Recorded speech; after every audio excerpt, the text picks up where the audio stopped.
Hare Krishna, Krishna Krishna, Hare Hare, Hare Rama, Hare Rama, Rama Rama, Hare Hare, Hare Krishna, Hare Krishna, Krishna Krishna, Hare Rama, Hare Rama, Rama Rama, Hare Jaya Jaya Prabhupada, Prabhupada, Prabhupada, Jayo Prabhupada, Jaya Jaya.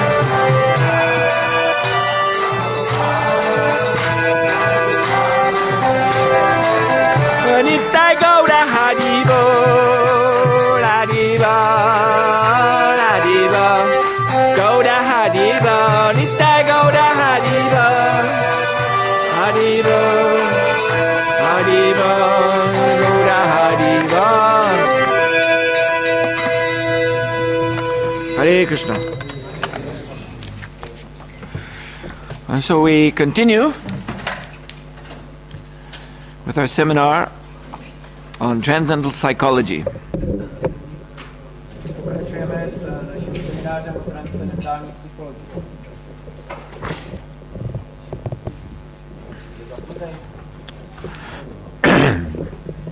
So there was something I didn't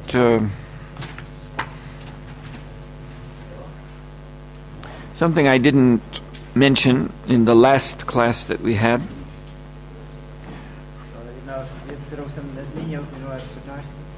Which I have to speak about now to begin.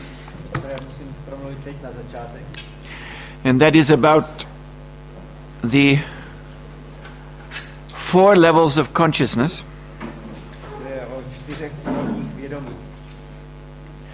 So this is a verse from 11th canto of Srimad Bhagavatam. Sattvaj jugaranam vidyat rajasa swapnam adiset prasvapam tamasa jantosh turyam trishu sanatanam santatam. Yes. So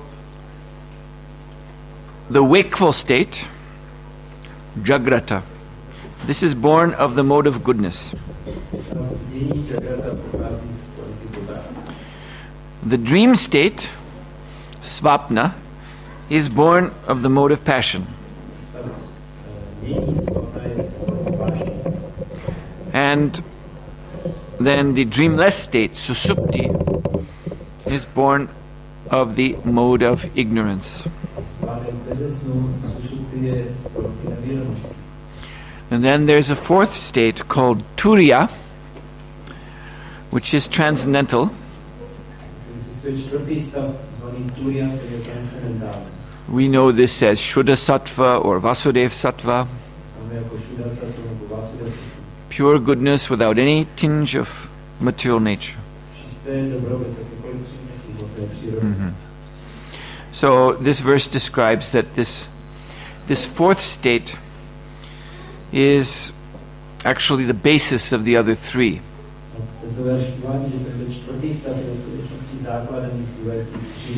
That the living entity actually belongs to pure consciousness. But like Srila Prabhupada used to explain, that original pure consciousness is filtered through this coloring of wakefulness, sleep, deep sleep.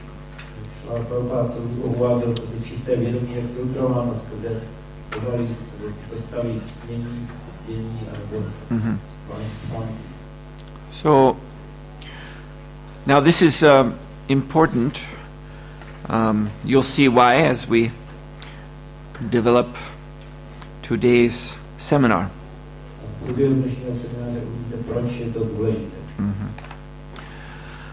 So today we're going to be talking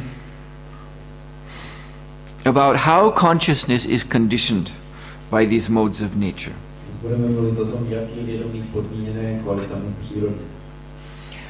And we're going to start with some quotations from different Vedic scriptures. So the first is from Taittiriya Upanishad, chapter 2, verse 7. Raso vaisaha rasam hiyavayam labdam nandi bhavati ko hi evanyat ka pranyat yad esha akash anando nasyat esha hi eshanam dayati. And this means that the supreme truth is rasa. And the jiva becomes blissful upon attaining this rasa. Who would work with the body and the sensory powers if this blissful taste did not exist?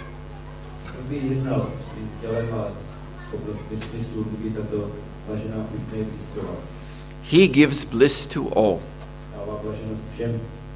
So, what we are learning here is that all living entities, and this is what Srila Prabhupada explains in his introduction of Nectar of Devotion, that all living entities, whether we're speaking of Krishna conscious or not Krishna conscious, but all of them are working due to rasa, due to some taste.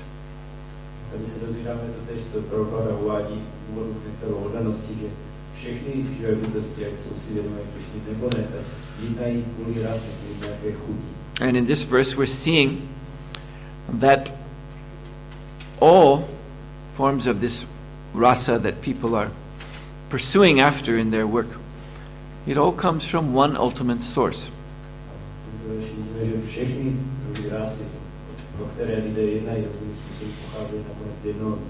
And that is Krishna. So, but obviously there are differences in people's tastes. And the two basic differences are, there are those who work with a spiritual, transcendental taste, and those who are interested in material pleasure, material sense gratification.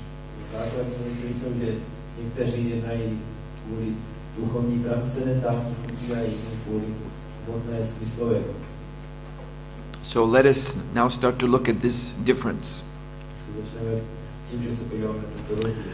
From Srimad Bhagavatam 3:25-15. Chita kalp asya bandhaya muktaye chatmano matam guneshu saktam bandhaya ratam vapungsi muktaye The stage in which the consciousness of the living entity is attracted by the three modes of material nature is called conditional life.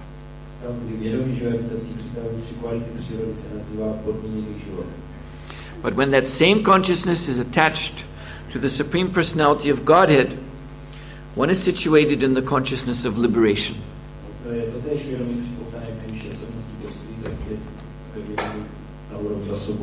Mm-hmm. So, the three modes of material nature, they are the energy of Krishna.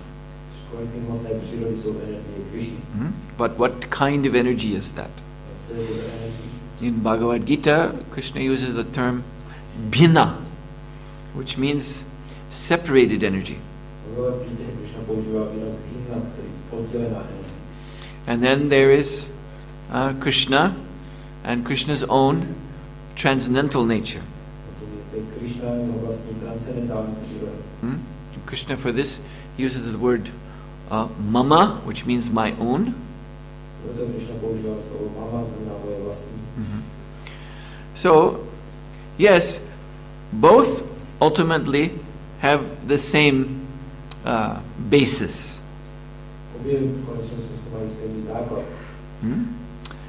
But there is a distinction. If one is attracted to the modes of material nature, then what? Bandaya. Then he becomes bound by illusion.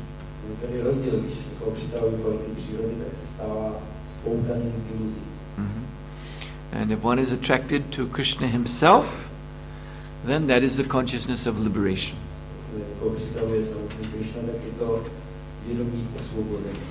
In the next verse, 3:32-19, we learn that it is Krishna who's controlling this. It is Krishna who is determining what we are attracted to. Nunam daivena vihata ye chachutyakata shuddham hitva shrinvanti asadgata purisham eva vidbhuja. So now he's speaking of those persons who are in the material attraction. He says these persons are condemned by the supreme order of the Lord.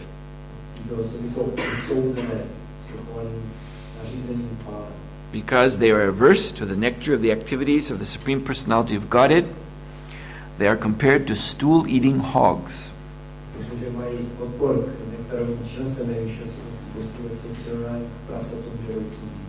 They give up hearing the transcendental activities of the Lord and indulge in hearing of the abominable activities of materialistic persons.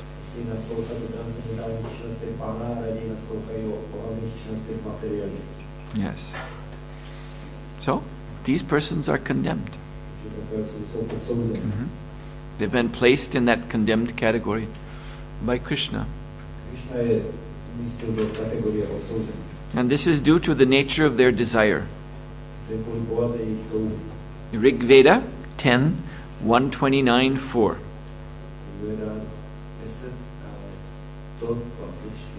Kamastad agre sama vartatadi manaso retaha pratamam yadashit. In the beginning there was desire, which was the primal germ of the mind. Yes. So again and again we'll find it's stated in Bhagavatam and elsewhere that it is the mind that is the initial stage of the whole creation.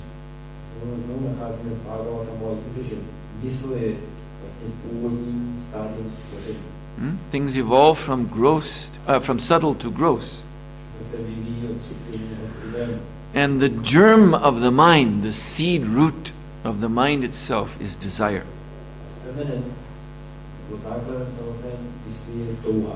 So those who take no satisfaction in Krishna, in hearing about Krishna, as we've been understanding from these verses before, then they're attracted to the modes of material nature, And in this way their material desires develop.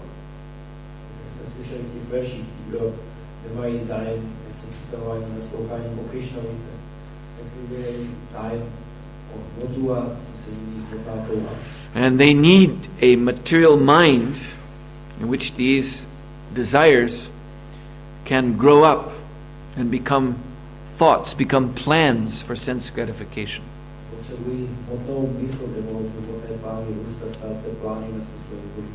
And then furthermore, of course, they need a material body in which to act out these plans. So this is how creation comes about. So now, next question, what about devotees within the creation?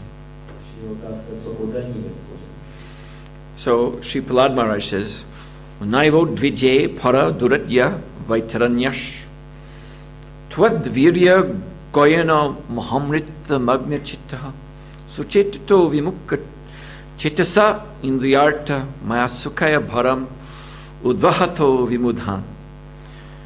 My dear Lord, I am not afraid of material existence. For wherever I stay, I am fully absorbed in thoughts of your glories and activities. So, before going on, let's understand here. We've already heard that the consciousness of liberation is attachment to Krishna.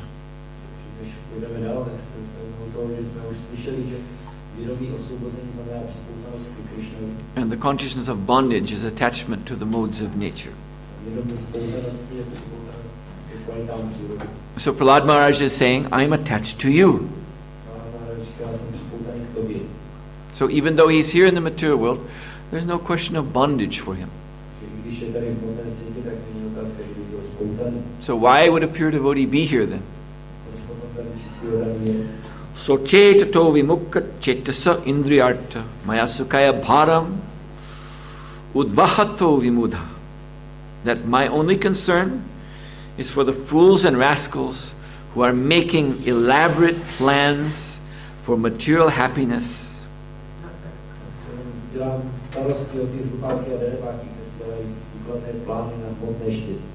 and carrying the heavy burden, maya sukhaya bharam, carrying the heavy burden of maintaining their families, societies, and countries. So here again, in this verse, you see the two.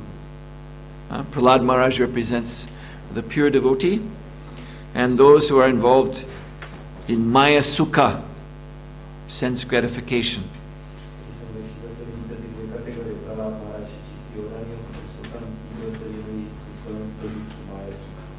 They're absorbed in the material mind,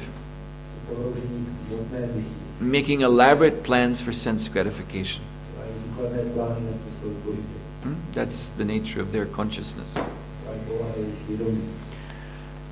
So, then finally, Srimad Bhagavatam 10.1.4. Nibritta tarshayar upagiyamanat bhavasaucharach Shrotra mano biramat ka uttama shloka gunanuvadat puman virajeta vina pasugnat. That the chanting of the holy name of the Lord is relished by the liberated souls. But that doesn't mean that the conditioned souls are left out. For the conditioned souls, the chanting is Bhava Ausarach. It is the medicine to cure this materialistic taste that is infecting their minds.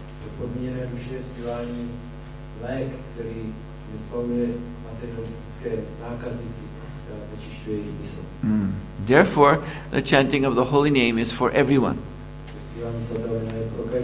both conditioned and liberated. And those who will not take it up, they're called here Pashugnat, which means killer of their own souls.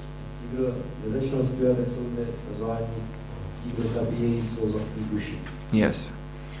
So with these 6 verses, we are seeing that whether or not we are considered to be liberated or conditioned is a question of taste, the taste towards which our mind flows.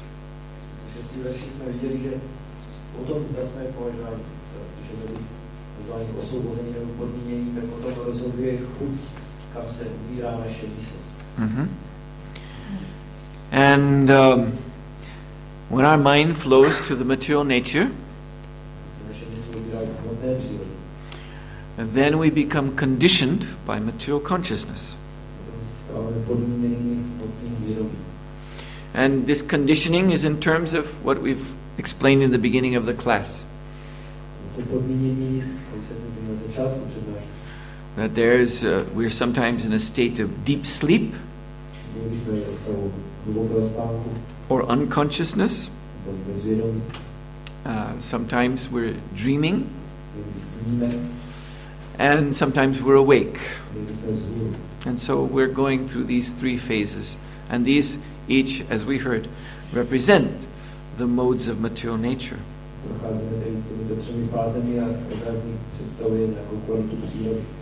Furthermore, there's another interesting thing, that the human being is said to be basically situated in the mode of passion.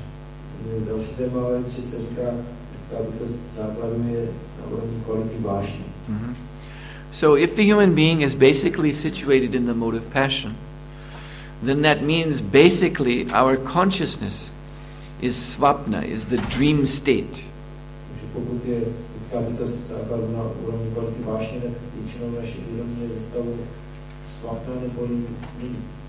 Even when we're awake, dreaming is going on. And what does that mean?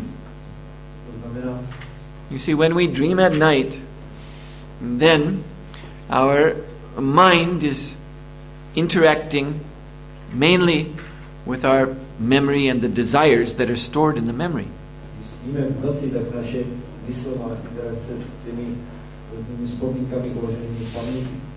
So that means there are no physical objects in the dream state that we're in contact with.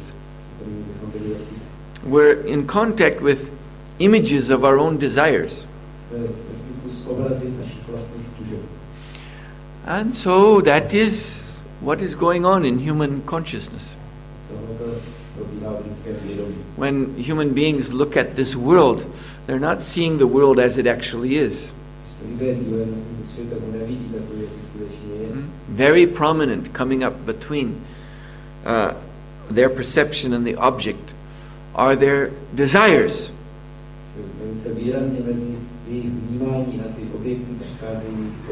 And so our vision of the world is so much colored by concepts of I and me and mine.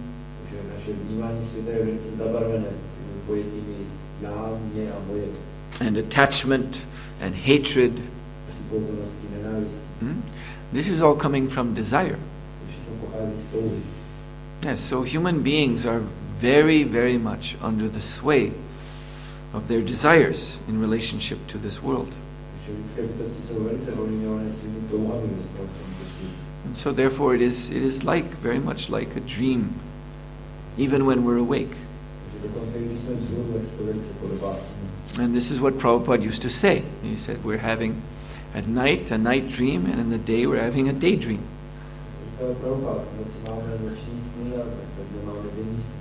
So this is very important for understanding the problems of human psychology. That our minds are very, very imaginative.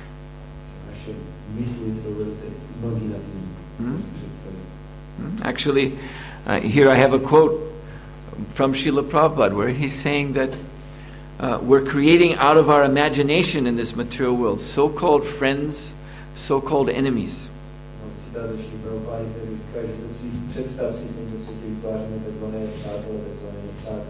This is all imagination. Hmm? Going on in our own mind.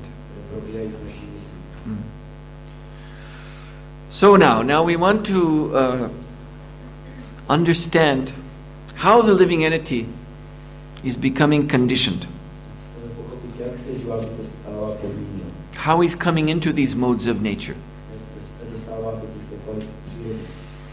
And for this we have to now look at the process of creation. So, in the beginning, there is the pure living entity, who is in this Turiya or Vasudeva Sattva state, clear consciousness. But this clear consciousness is not quite the same as Krishna consciousness.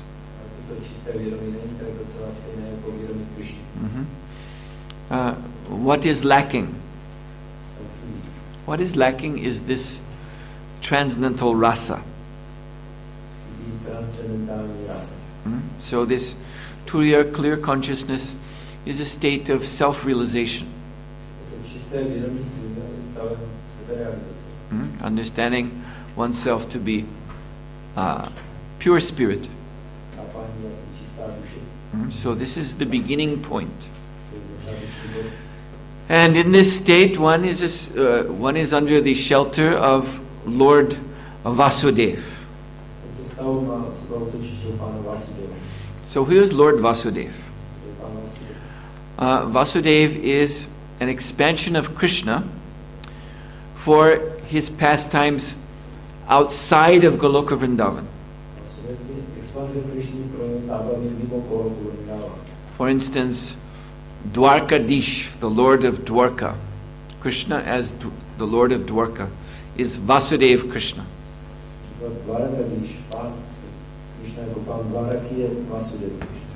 And Lord Ramchandra, Lord of Ayodhya, is similarly Vasudeva. Lord Narayan, the Lord of Vaikuntha, is an expansion of Vasudeva. So I'm now mentioning to you different Divya Leelas. They're all transcendental Leelas, but they're outside of the intimate Braja Leela of the Lord in his own personal abode, Goloka Vrindavan.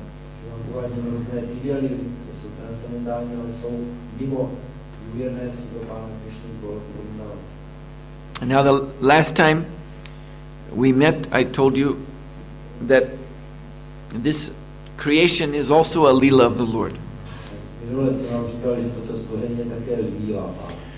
In the Chaitanya Charitamrita, it is called the Vyavahar Leela, which is the Lord's Leela in relationship to Maya, to the illusory energy. So in this Leela too, Lord Vasudeva is appearing.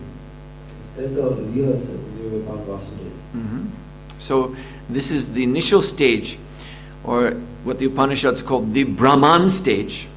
There is Vasudeva, and there are the jivas who are under his influence. They are not yet touched by material nature.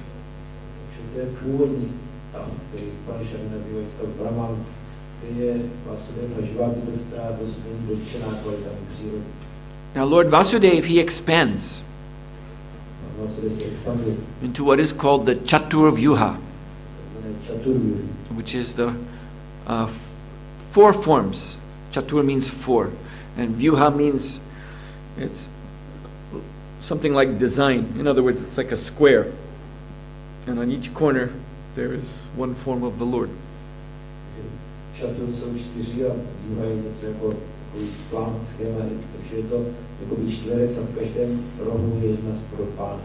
So Vasudeva is the first corner of the square, and then for the material manifestation, he expands into the second corner, who is known as Sankarshan. Now this Sankarshan is otherwise known as Mahavishnu.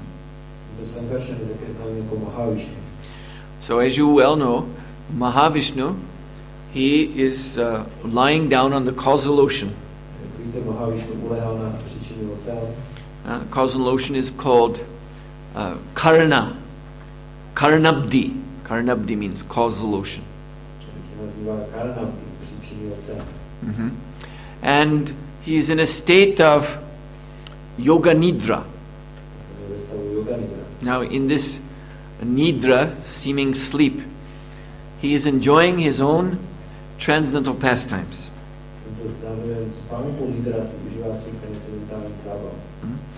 But the jivas who are been transferred to his care, they are actually in the primeval tamogun.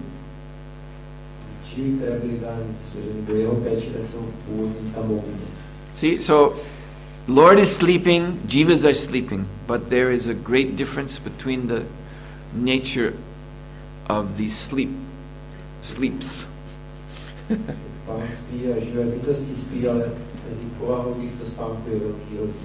Lord's sleep is transcendental.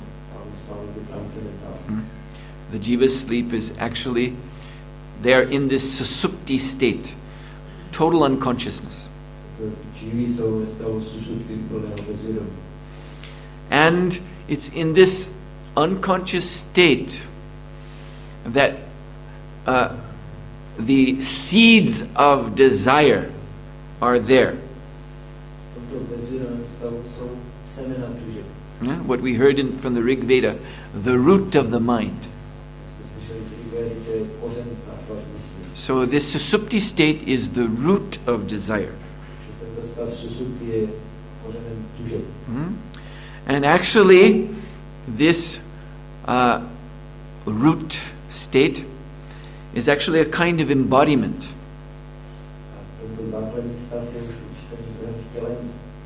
We find in the Upanishads and in the commentaries given by great acharyas like Madhvacharya, there's this term karana deha,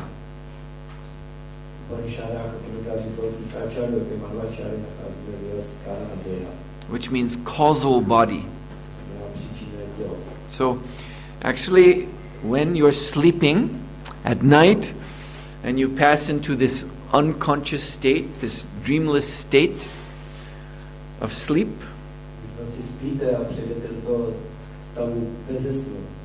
then you are there in the causal body.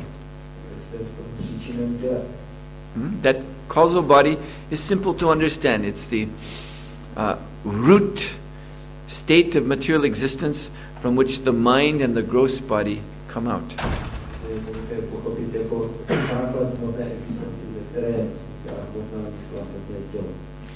So,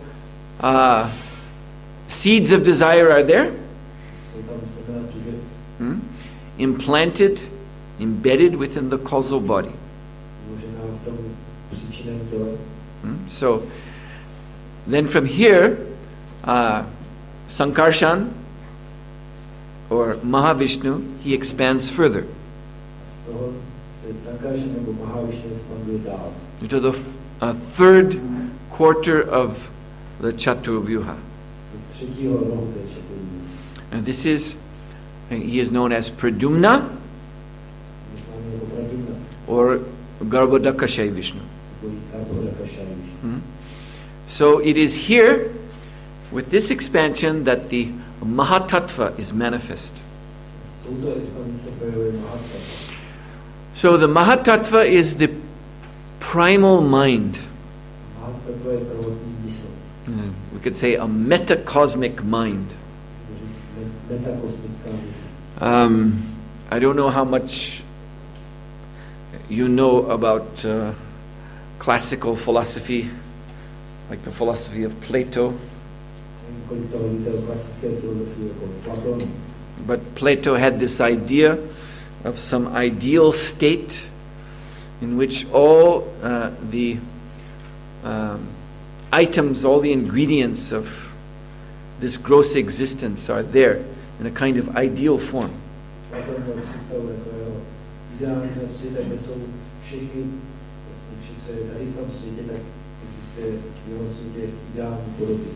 So this is the Mahatattva.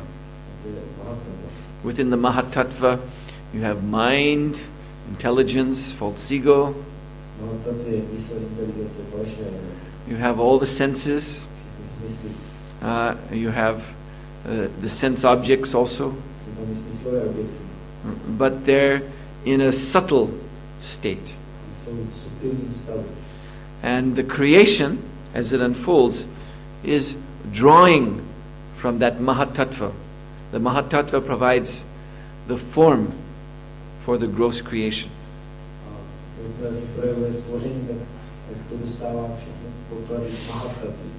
So, this is, of course, this is on the level of the Lord and His manifestation, which is called samasti. So samasti means all-inclusive. And you and I, we are on this state called vyasti. Vyasti means individuality, or individual existence. So there's a duplication or a replication from samasti to vyasti.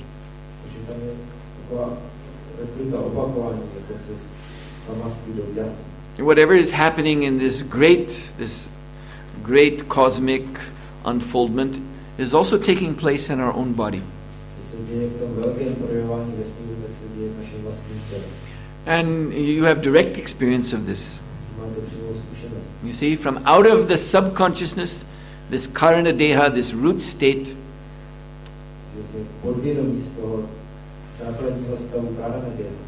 desires are growing up, and they're taking shape, taking form in what? In the mind.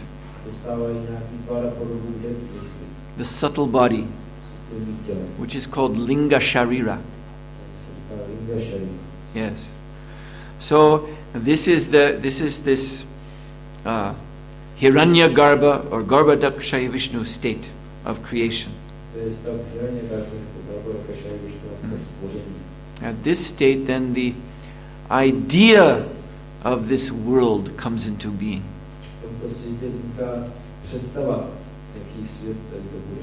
And this is, this is the thinking and also feeling state of contemplation of sense objects.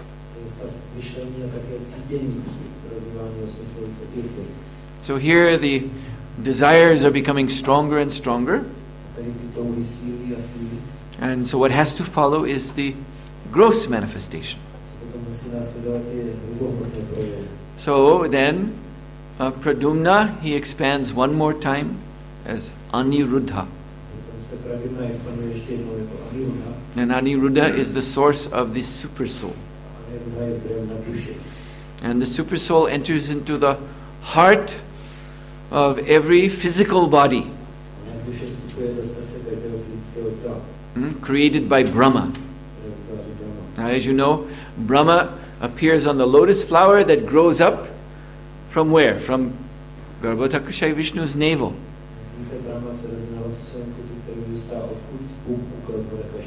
At a certain stage where these desires are becoming very strong, then Brahma appears to create the gross bodies by which these desires can be satisfied.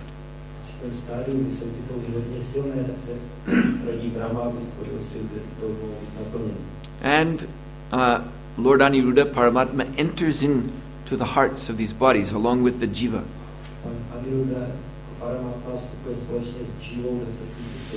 And thus the jiva becomes awake, he becomes alive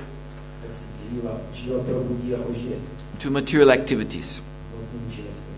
So the susupti stage, mode of ignorance, the dream stage, mode of passion, and then finally this awake, active stage, mode of goodness.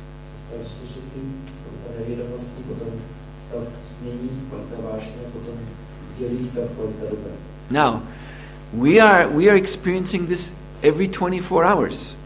To zažíváme každých 24 hodin. And you see, actually these Vishnu forms, they are one. They are different and yet they are one. Podoby Višnua jsou různé, ale zároveň jsou jedna osoba. So actually, and we have quotations here from Upanishads and Vedanta Sutra. Actually, at night, when you enter this deep sleep stage, Máme tady citáty z Upanishads a z Vedanta Sutry, kde v noci, kdy se dostanete do stavu hlubokého spánku. you're actually in touch with Mahavishnu. Jste ve styku s Mahavišnou. In other words, all the Vishnus are there because Paramatma is there in our heart. Tady všichni Višnové, Paramatma je v srdci. So we are actually passing to and fro these 3 stages of creation within 24 hours. Procházíme těmito 3 stády stvoření v rámci 24 hodin. But you have to understand, this is on the Vyasti level, the local level. Musíte chápat, že je to na té úrovni Vyasti, která je lokální. Because what is on the Samasti level, the vast macrocosmic level, is also in a limited way here, in this body.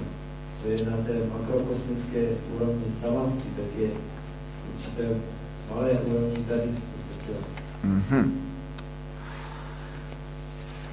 And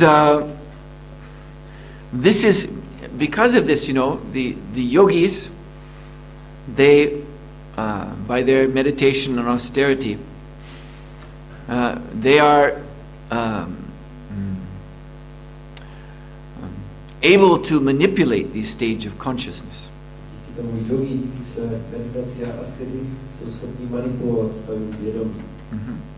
So they can actually realize how the stage of this gross physical body, that is here on the what's called the Bhumi Loka, the earthly region of the universe.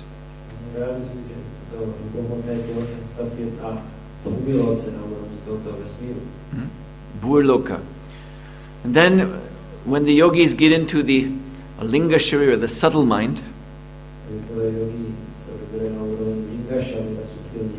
and develop that consciousness, then through the mind they can rise up to Bhuvarloka, Svarloka, and Maharloka, these higher regions of the universe.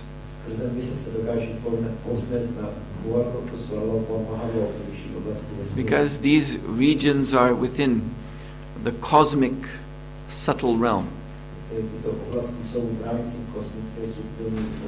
So there's a connection between our subtle body and that universal subtle realm.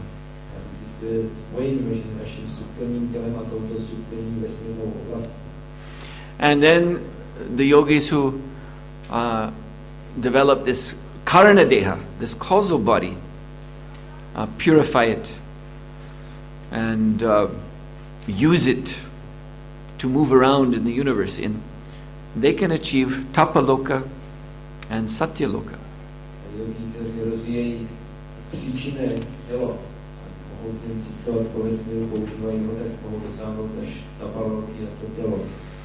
Yes, so in other words, within our consciousness, within our own mind, there are these different levels of the universe, equivalent.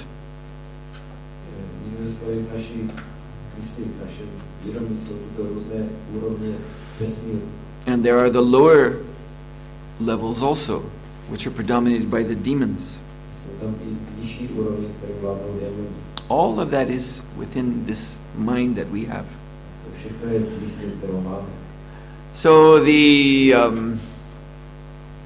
the psychology of a human being, his inner struggles,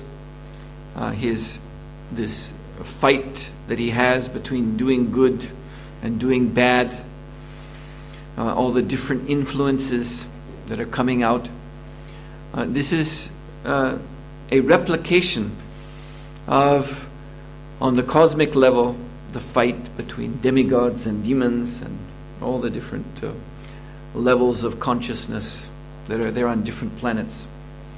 Všechny ty psychologické problémy naší mysli, boje, zápas, jestli dělat dobro nebo zlo, tak to všechno je replika boje mezi polobohy a démony, který probíhají v těch různých kulturách ve vesmíru.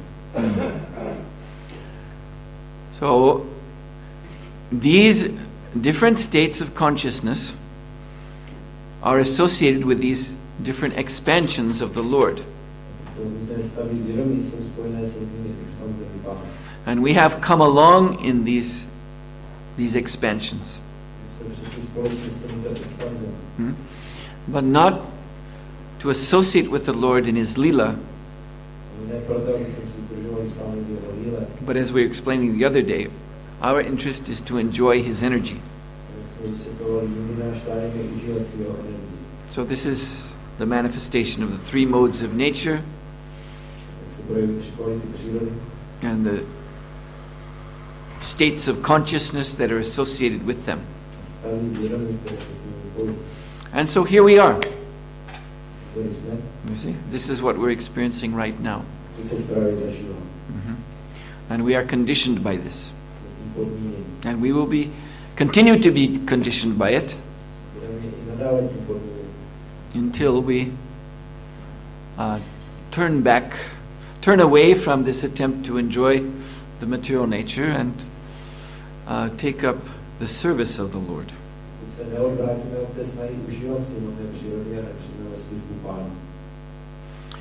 So, I'm going to stop here and leave time open now for questions. I want to see from your questions if you have understood this properly. Yes.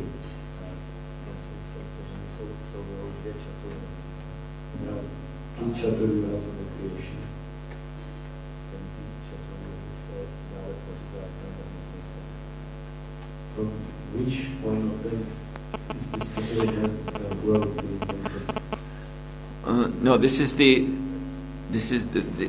initial Chaturvyuha is expanded from Goloka Vrindavan, to Dwarka and finally to Vaikuntha. Původní Chaturvyuha se expanduje z Goloky Vrindavanu do Dváraky a potom nakonec na Vaikuntu. But this is later Chaturvyuha, in which the four expand into the Mahatattva, expand into the material energy. As Mahavishnu, Garbhodakshai Vishnu, and Kshirodakshai Vishnu.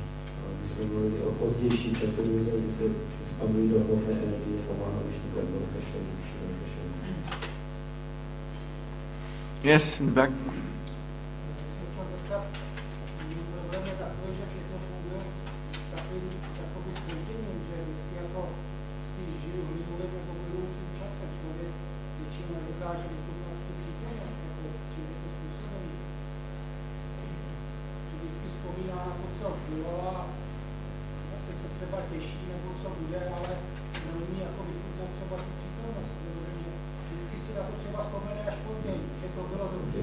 This problem is that he cannot really enjoy or somehow live in the present.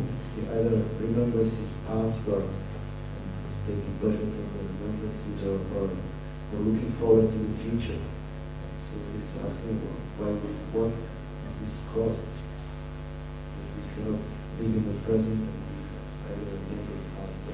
As soon as you think of the present, it's already in the past. You see? As soon as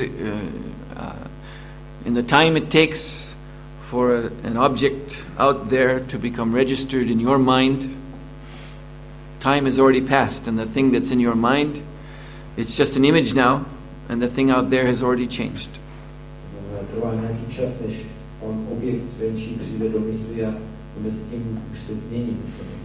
Like they say, when you look at the sun, because it takes 8 minutes for the light of the sun to reach your eye, you're seeing only the sun as it was 8 minutes ago.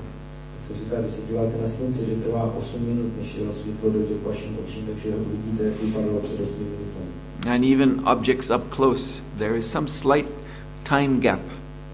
So the fact is, although we as spirit soul, we are eternally in the present. Our perceptions of anything, or even our thoughts of anything, that's all in the past.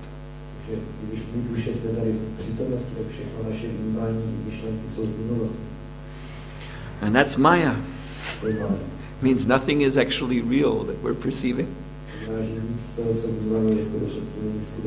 It's not really there anymore. And then as far as our hopes for the future, that also doesn't exist. These are just our desires, the way we would like things to be. So you can see what Maya is. One is trying to enjoy a present which is already past and thus doesn't exist anymore.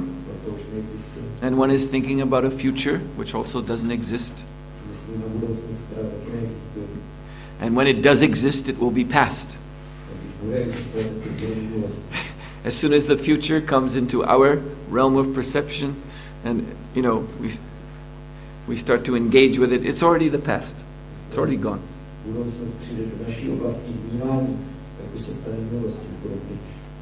So that's just the way things are in the material world.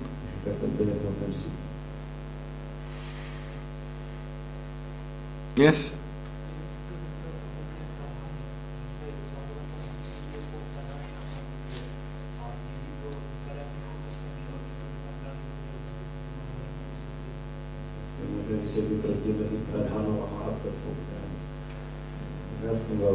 Pradhana and Mahatattva, sometimes in Bhagavatam it seems they're both the same, but sometimes there's some difference. Well, actually there's a purport where Srila Prabhupada talks about this, and more or less he's saying that there's no use to try to really get into and distinguish these things.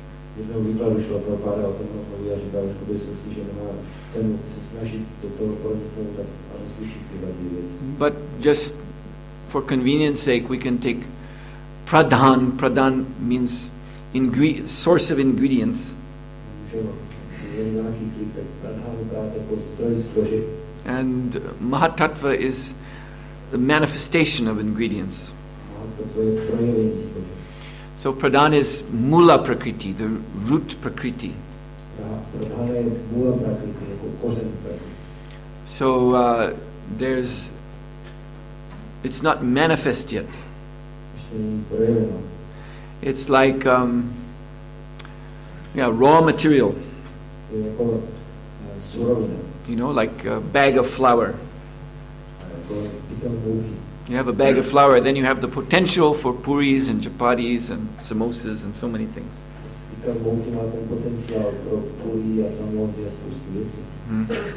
But it's not manifest. You see. So Mahatattva, it's manifest. Here we actually have a diagram of the Mahatattva.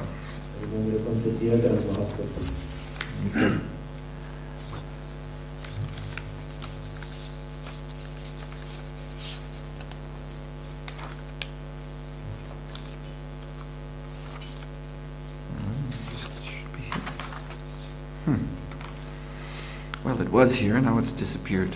It became pradhan suddenly. I just had it, but...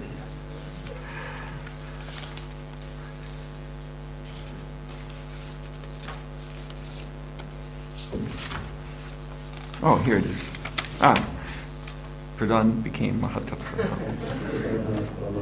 So here you have... So at the top is Paramatma, and emanating from him is Kala, the time factor. And the living entity, the Jiva, he is caught in this time factor. Interacting with time then brings out his previous impressions, svabhava. And karma. That's the force of his previous activities. Karma neboli sílu jejich dřívějších činností. And so then from there, then you get Mahatattva. Z toho dostáváme Mahatattva. And within Mahatattva, ahankara manifests in 3 modes. Mahatattva se projevuje ahankára ve 3 kvalitách. So there's Jnana Shakti, or Vaikarika Ahankara it's called, which is in the Sattva Guna. And from this you get the mind and the demigods that control the senses.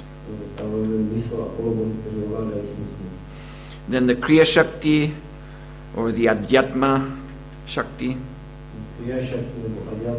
You get Taijasa Ahankara. That's false ego in the mode of passion. And here are the senses, which are controlled by the demigods who are in the mode of goodness. And buddhi and prana. This is all in the Rajoguna. Then finally Dravya Shakti, or the Adibhuta. This is Tamasa Ahankara, false ego in mode of ignorance. And here you get these sense impressions, like sound and touch and form. And the elements, ether, air, fire, water, earth. So all of that is in the Mahatattva. And it is reproduced here, locally in this physical and mental self.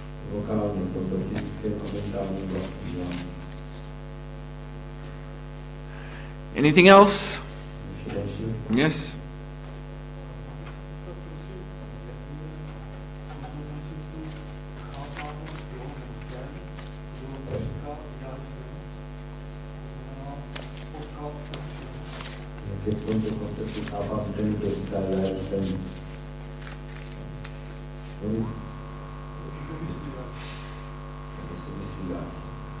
Where in this concept is that the one who says I am or thinks I am?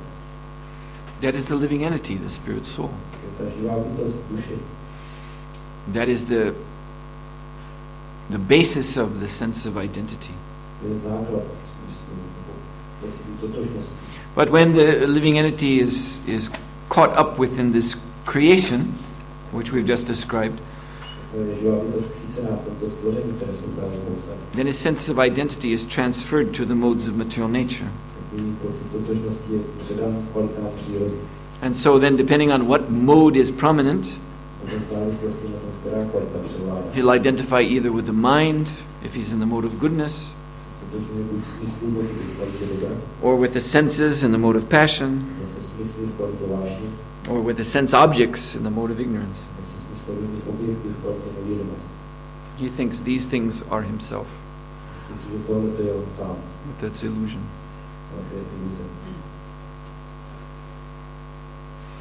Any other questions? Yes? Oh, okay.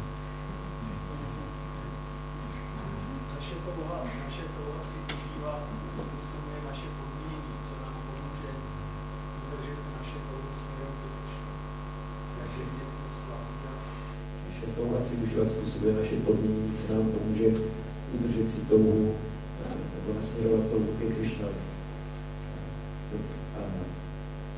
Our desires to enjoy cause our condition. So how can we keep our desires directed to Krishna? What shall help us to be able to do that? I'm going to talk about that tomorrow, when we get to the psychology of Bhakti Yoga. Okay. Yes?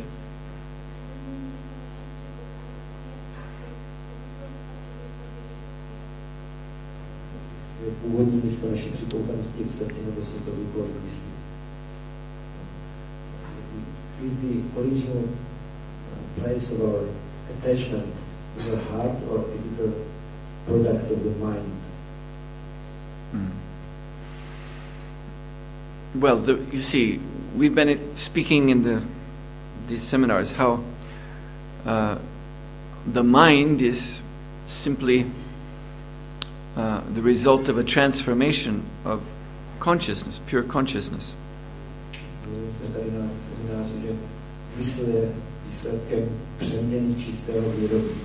Today we heard, what we can understand from what we heard today, is that it is a transformation of taste, basically. When our mind has the taste for Krishna, for associating with Krishna, and that mind is pure. That's the pure consciousness of the soul, or the spiritual mind.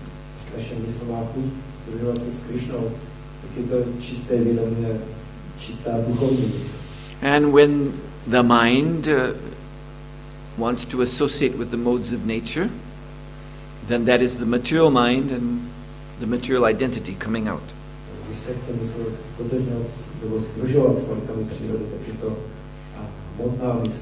The fifth canto of the Srimad Bhagavatam gives a nice analogy, and that is of a ghee lamp, ghee wick in a lamp. So if the lamp is burning very nicely, then what do you get from it? You get light, and you get heat. It destroys darkness. It's very nice. But if the same lamp doesn't burn nicely,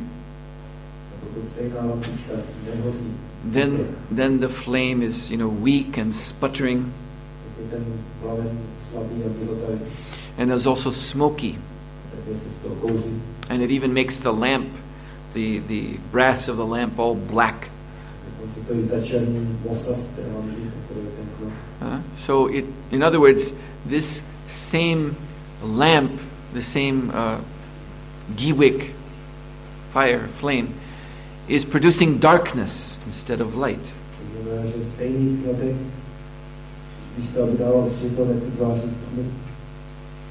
So you see, this is showing that it's the same principle, consciousness.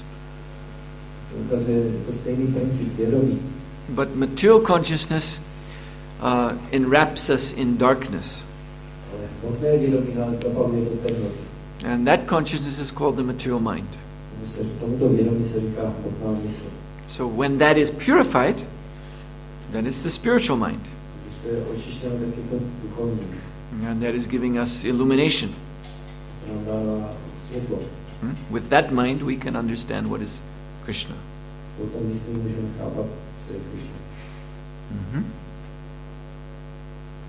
Yes, and in this verse it says, it speaks of the two states of mind. One is tattva, which means the true state. Prabhupada translates that in this verse as the original position of the mind.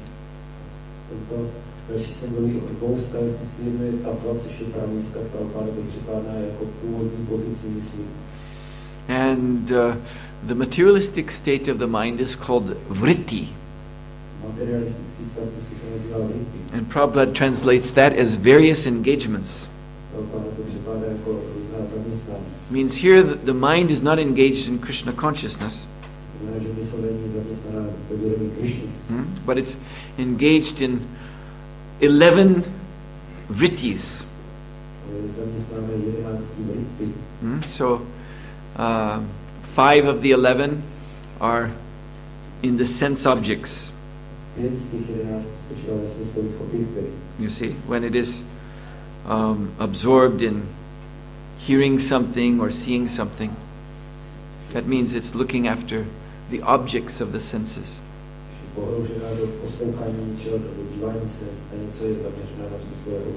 And so there are 5 such objects. And then another group of 5 is when the mind is absorbed in the senses themselves. Like in the act of using the hand to pick something up, or using the legs to walk, or when we're talking, So these are engagements of the mind in the active senses, karmendriya. To jsou angažovaní zaměstnání mysli v souvislosti s činnými smysly karmendriya. And then the 11th is when the mind is engaged in itself.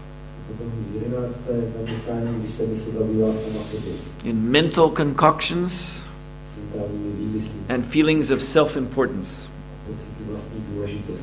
You see, absorption in self-importance, you know, whether one may be feeling happily self-important or miserably self-important, but it just means one is absorbed in himself. False ego.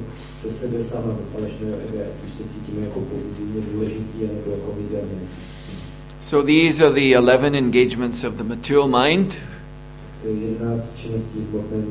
which are keeping the mind occupied in the material nature instead of in Krishna consciousness.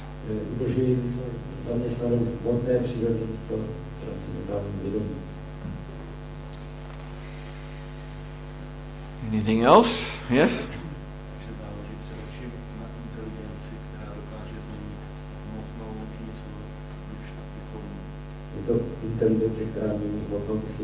Is it intelligence who can transform the material mind into the spiritual mind?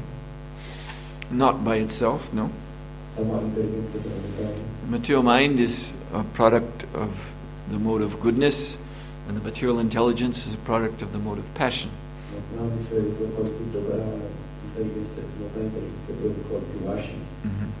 But this material intelligence, you see, just like Lord Brahma, he's Rajaguna avatar. So he's the incarnation, the original form of this buddhi, Rajasa buddhi.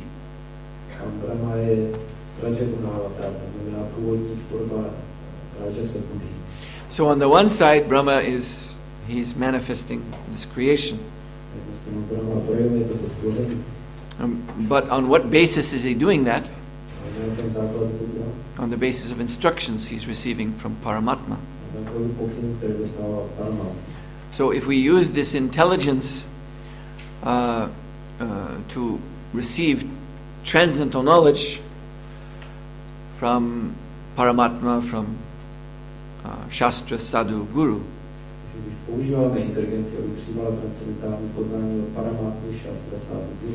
yes, then the intelligence becomes a worthy guide of the mind. But only when it is receiving transcendental knowledge from bona fide source. Otherwise, the material intelligence itself is just there to help the senses do their work.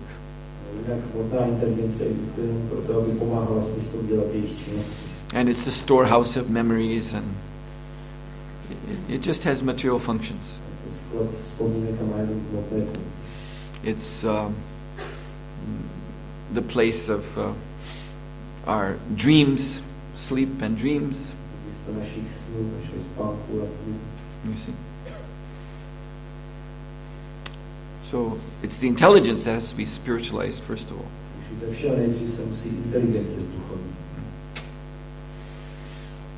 Yes? I always wonder in this connection what is the place of the so-called common sense in this picture.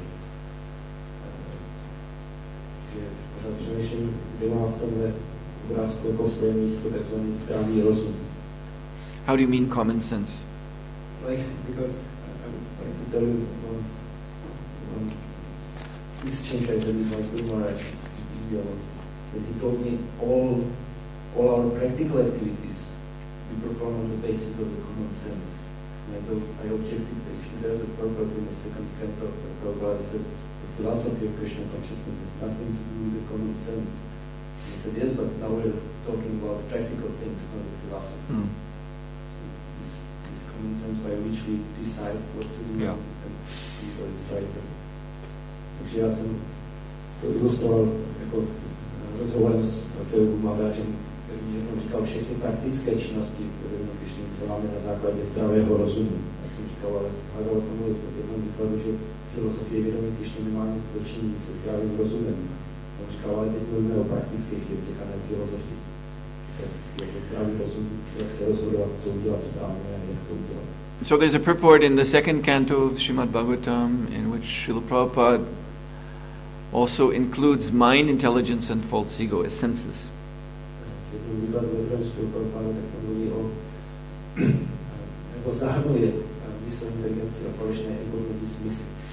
So together these three make up the subtle body, and the subtle body is the common sense, because all the senses, what we see, what we hear, that's all being fed into the subtle body.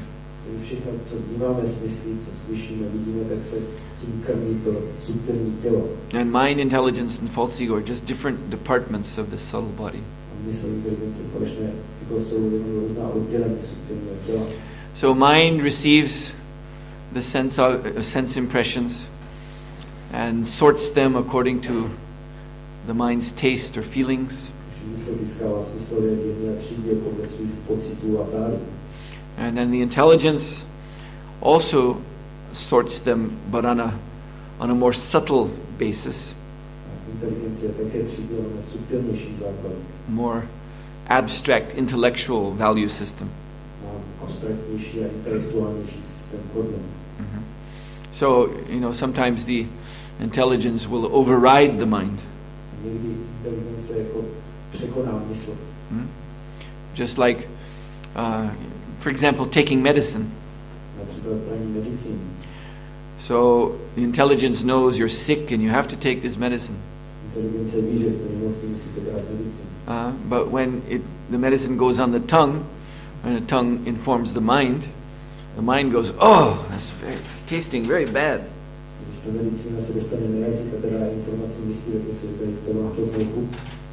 And the mind wants to tell the mouth, spit it out. But the intelligence steps in and says, no, you can't do that. This is good for you. This is medicine. You see? And then you can also see the false ego in this. See, the false ego is interested in self-preservation. So the false ego will also say, yes, it is good.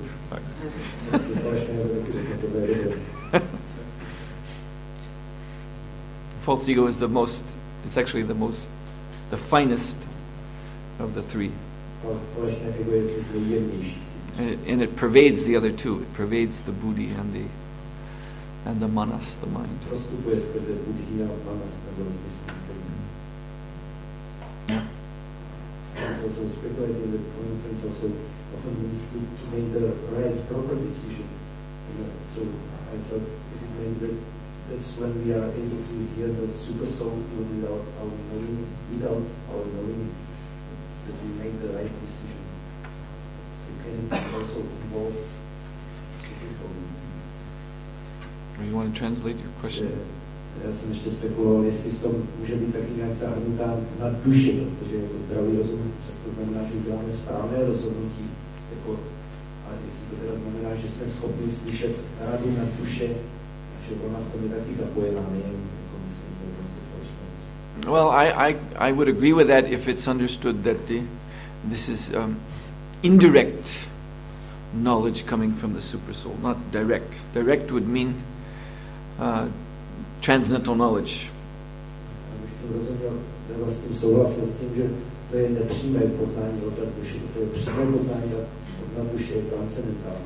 But this common sense as practical knowledge, you see that's there even in the dog and the cat. Yeah, that modern science has this word instinct. Dogs and cats, they just know what to do. As dogs and cats, without having had to go to school or anything or read any books. So, yes, Paramatma is giving that knowledge, ultimately. But this is indirect knowledge. This is not actually the knowledge that's not really why Paramatma is there in the heart, to just give that knowledge. So that, think of it as light, knowledge is light. Můžeme myslet o poznání jako o světle. So someone whose consciousness is very, very colored by the modes of nature, Někdo, kdo má vědomí velice zabarvené kvalitami přírody, then they're only able to perceive light in terms of the colors. They'll see yellow light and red light and blue light. je schopný vnímat poznání jenom v těch barvách, vidí modré, žluté světlo. And that means the common sense of, acting within this body. To znamená ten zdravý rozum, jak jednat v tomto těle. But the clear light, the pure light, when the modes are removed, you see, this is the direct light of Paramatma, or the direct knowledge of Krishna consciousness. To je jasné, čisté světlo, když jsou kvality odstraněné, tak to je přímé světlo Paramatmy a přímé poznání a vědomí Krishny. Yes? Chtěl pokračovat ještě ve té otázce, protože Maharaj hovořil hodně o vztazích mezi živou a hmotou, jestli by mohl více komentovat o funkci nadduší v této roli. Jaká je funkce nadduše ve vztazích mezi živou a hmotou? What is the function of the super soul in the relationships between Jiva and the matter? Well, he's giving the matter. He's giving the intelligence Duše dává hmotu, dává inteligenci, by which we can engage in the matter, in the material energy.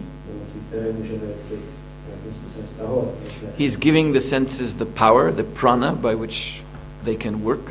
Dává smysl pránu, tu sílu, díky které mohou fungovat. In short, he's giving the whole show.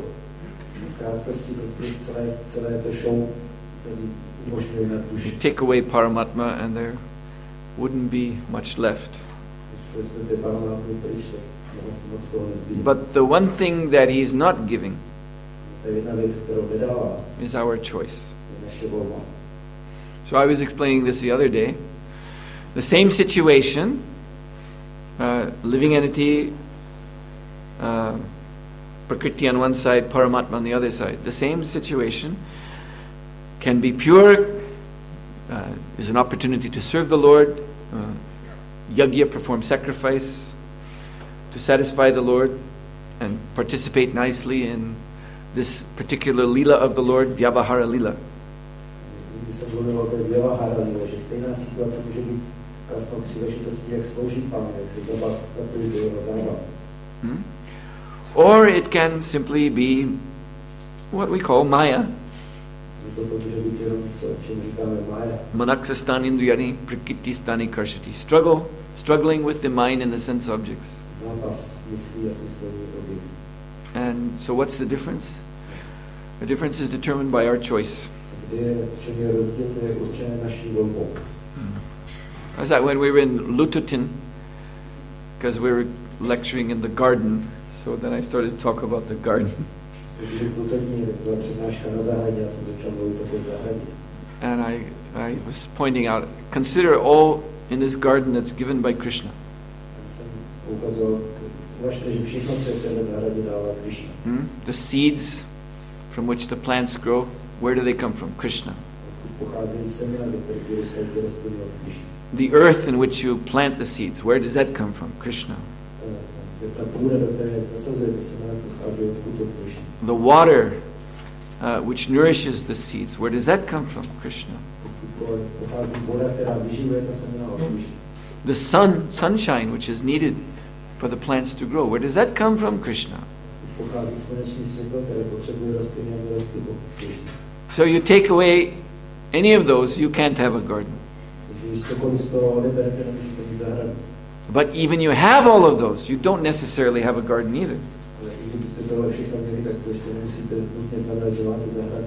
Because there's one thing that we have to contribute, Že jednou věcí my tam musíme přispět. and that's our work. To je naše práce. So we have to choose, we choose to work in such a way as to bring forth a garden from all these wonderful, all these absolutely necessary gifts given by the Lord. Takže se musíme rozhodnout, jestli se všech těch absolutně nezbytných darů od Pána vytvoříme zahradu.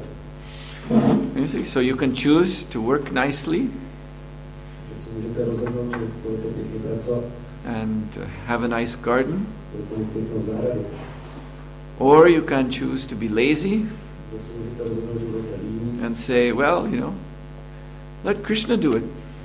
že si nejlepší to udělá Krishna. After all, he's providing everything anyway. On se stejně všechno dává, So let him also make the garden. tak ať dělají tu zahradu. But then you'll just get, so many weeds and thorns, and it will look very terrible. Potom budete mít jen spoustu plevele a trní a budete vpadat mezi. So that's our choice. To je naše volba, That's our contribution. to je náš příspěvek, It's up to us. je na nás. We can make very nice sacrifice Můžeme dělat krásnou oběť using the Lord's energy in His service. s použitím Pánovy energie v jeho služby. But you see, that choice is up to us. Ta volba je na nás.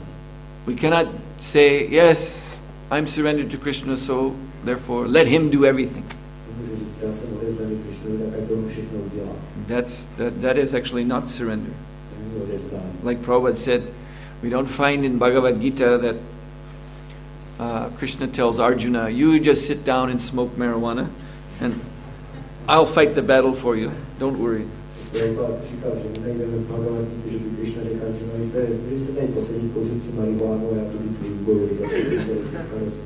This is not Bhagavad Gita philosophy. To není filozofie Bhagavad Gita. Although in India there's many sadhus who do, they smoke marijuana and they think that they're God-realized persons. V Indii takhle je mnoho sádů, kteří kouří marihuánu a myslí si, jak jsou realizované osoby.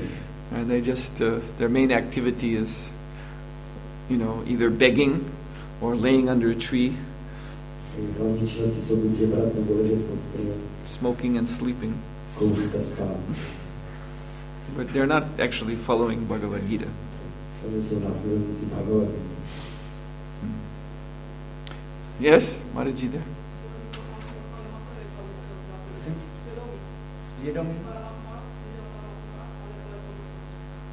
Svědomí, jestli pochází od Paramatmy nebo od myslí. Conscience doesn't come from Paramatma or from the mind. Conscience. Yes. Well, you see, you have to understand that ultimately everything is coming from Paramatma, but there's always the question whether direct or indirect. Musíme chápat, v konečném smyslu všechno pochází od Paramatmy, je otázka, jestli to přímé nebo nepřímé. So conscience,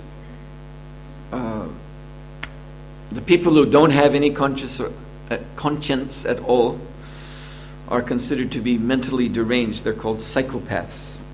Lidé, kteří mají vůbec žádné svědomí, tak se říkají, že jsou mentálně narušení psychopaté. So fortunately, they're not the majority yet. Naštěstí bohat zatím ještě nejsou ve většině. Most people in this world have some kind of conscience. Většina lidí v tomhle světě má nějaké svědomí. But most people are not on the line of pure devotional service at the same time. Zároveň většina lidí jako vykonává čistou oddanou službu. So that means they're getting reminder from the Lord. They're listening to the Lord's guidance over their activities. Dostávají nějaké připomínky od Pána, poslouchají ho jako ve vedení jejich činností. But because they're not surrendered to the Lord's will completely, therefore that morality that is manifest in their hearts is conditioned.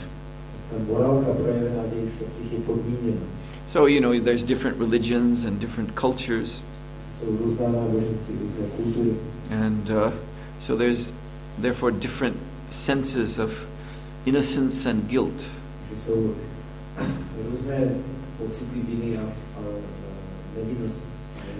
So a Hindu, a follower of the Hindu religion, may not be, I think I was saying before, mostly, even among Hindus, there are not many pure devotees of Krishna.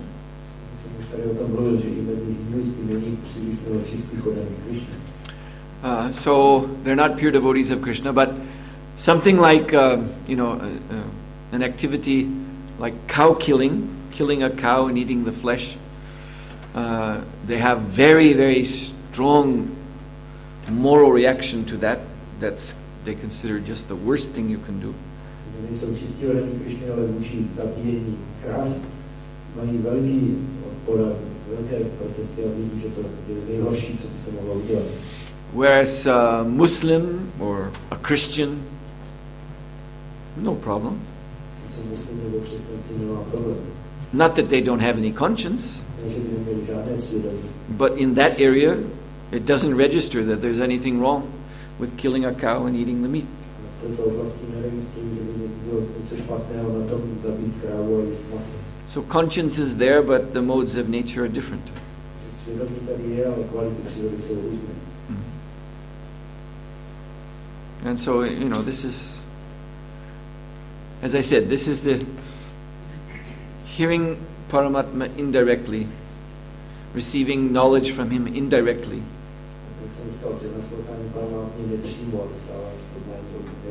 This means under the modes of nature.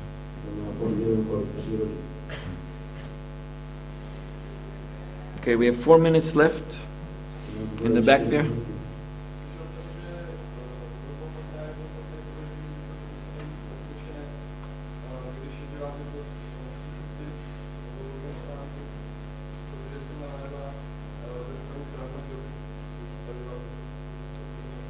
I always ask this question.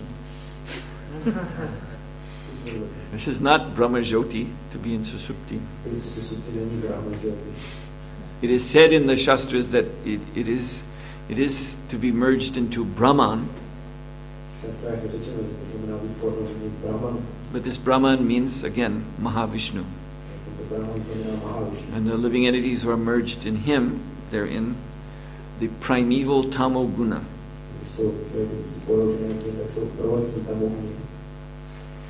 Brahma Jyoti, this is a different experience. So this is the beginning of. This is beyond that. This is the first glimpse of the eternal realm of pure consciousness.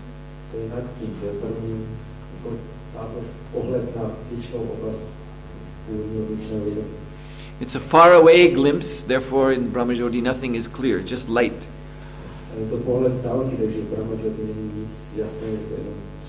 As one comes closer, one enters into the spiritual world, then spiritual forms become apparent.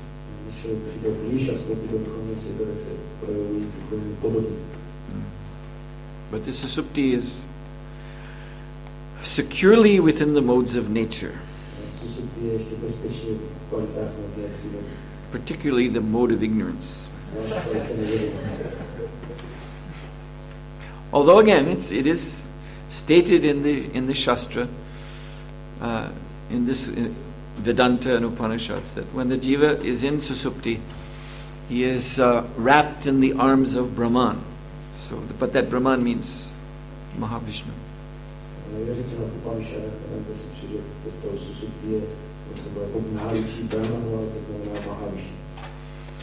Are there? Okay, we have 2 minutes left.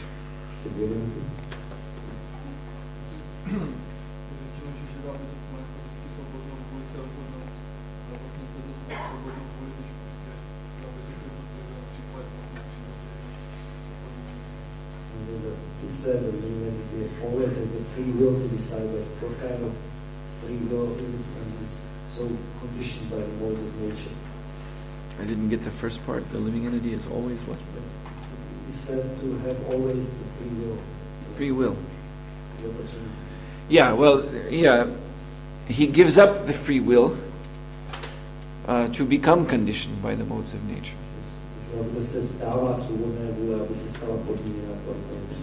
Because real free will mean that choice between Krishna and Maya. And the Bhagavatam is a verse in the 6th canto, I believe, which actually explains this point. That when he comes under the modes of nature, then he loses his free will, although an illusion of free will continues on.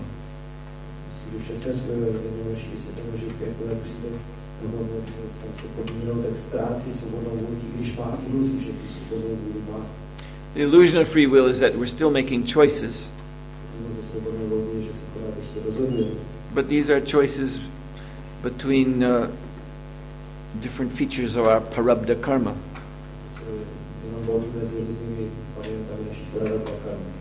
So no matter what you choose, it's your karma, you see?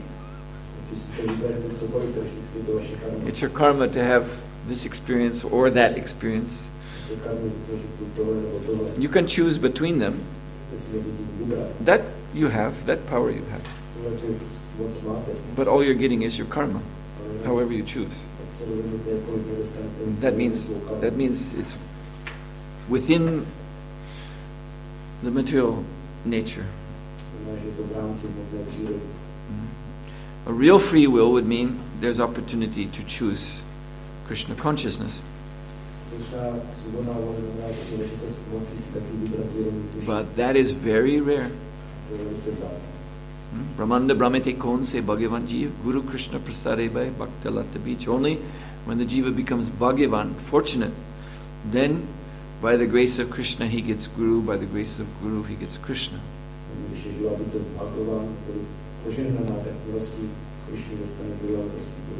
see, there you can exercise real free will.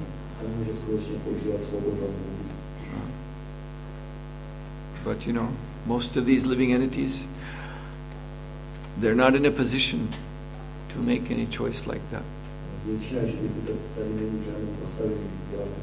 Therefore, Prabhupada said, it is our business as devotees, as members of this movement, to make their fortune.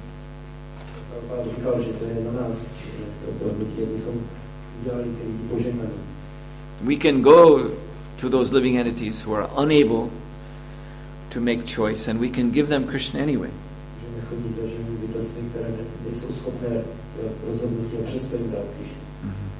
That will be their Bhagavan, their great fortune. Alright, so now we have to stop. It's after 12.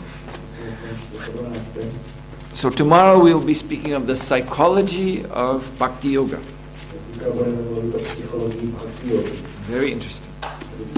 Srila Prabhupada ki jai.